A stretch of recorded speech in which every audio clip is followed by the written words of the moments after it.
the two things that you can always control no matter what when you're going to your volleyball practice, game, tournament, messing around with the ball yourself. And those two things are your attitude and your effort.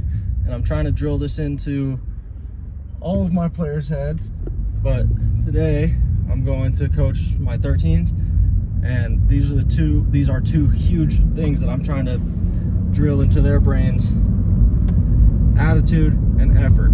You don't have to have any kind of skill to have a great attitude and to give 100% effort. You don't have to be the best player on the team.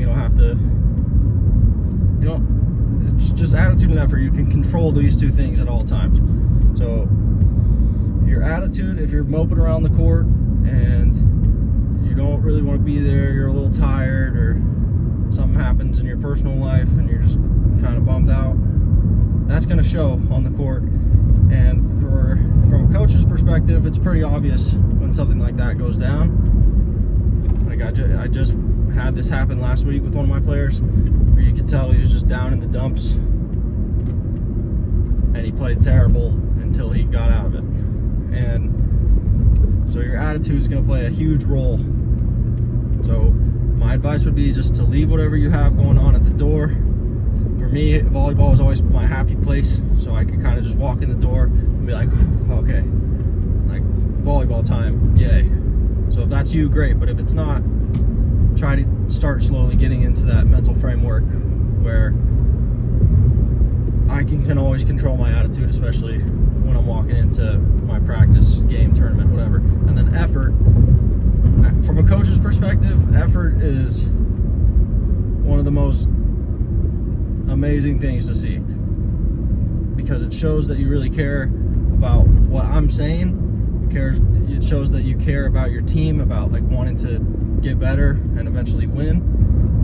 And there's a monumental difference between somebody who's going to go running and diving for every ball and the person who thinks, oh, it's too far, I'm not going to go.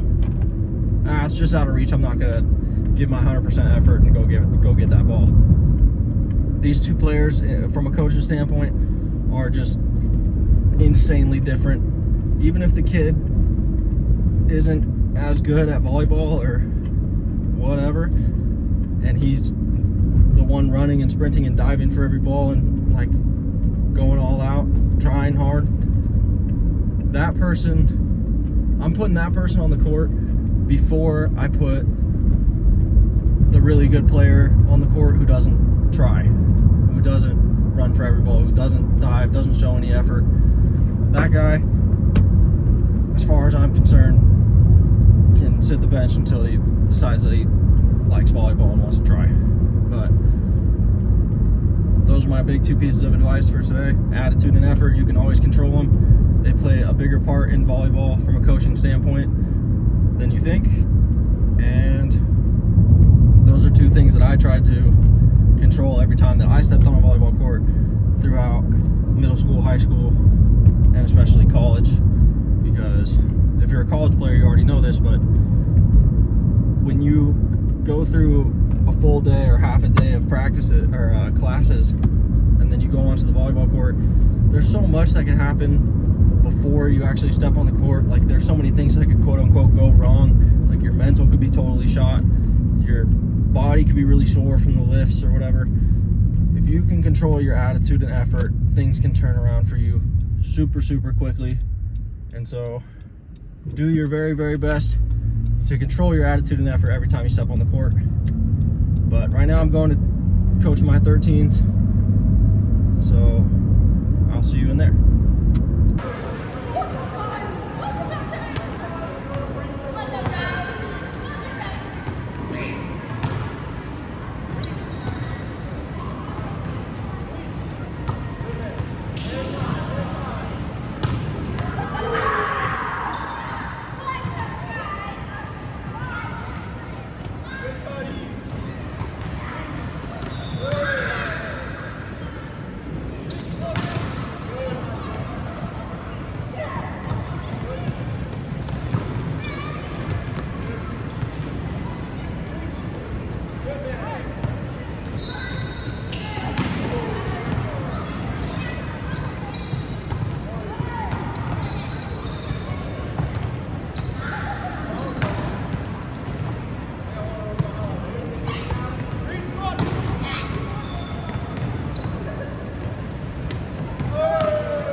just finished the 13's practice, and we went over a bunch of stuff today, but what you guys just saw was all about managing or going after a ball and really attacking it.